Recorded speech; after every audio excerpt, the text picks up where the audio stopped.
Welcome to Standard Chartered Money Insights, a podcast series by Standard Chartered Bank that brings you market views and insights on the go. Welcome to Cut to the Chase. Today is Tuesday, the 16th of September. I'm Daniel Lam, your host for the podcast. Now, I typically walk past the Hong Kong Stock Exchange around 7:40 a.m. on my way to the office. Now, for the last 3 to 4 months, pretty much every day, I saw different groups of people in suits going into the stock exchange. Now, they were the personnel associated with the different companies that were getting listed on the Hong Kong Stock Exchange. Yes, the IPO markets have once again getting very vibrant in Hong Kong, and many investors are refocusing upon Chinese equities, propelling the Hang Seng Index to break above the 26,000 level last week.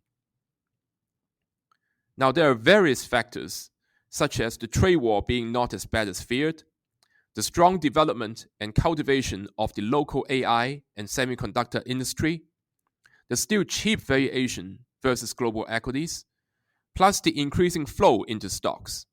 All these contribute to the strong performance in Chinese equities. Now, of course, there are concerns about the very high outstanding margin financing balance, i.e., the usage of leverage from investors in buying stocks. Now, many would recall the episode from 2015, where the government put out cooling measures that eventually deflated the stock market rally.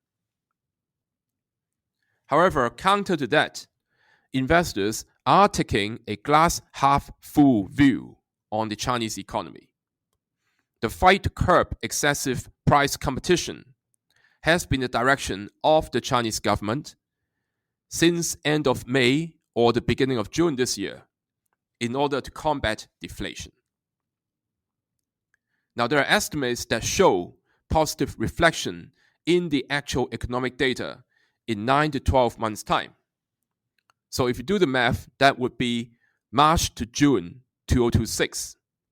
And as we know, stock markets usually run ahead of economic data by 6 to 9 months. So backtrack and bingo, you get roughly the second half of this year, where stock market would be reflecting success by the government in improving the China deflationary environment. Moreover, currently domestic Chinese investors are under-owning equities versus history. So as of the end of the second quarter this year, they are allocating roughly 1/3 of their assets in equities, which is below the long-term average allocation level at 40%. Moreover, household deposit is at a record high of $22 trillion.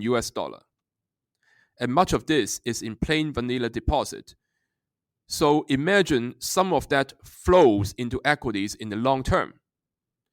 And that is the reason why investors should be adding Chinese equities on dips.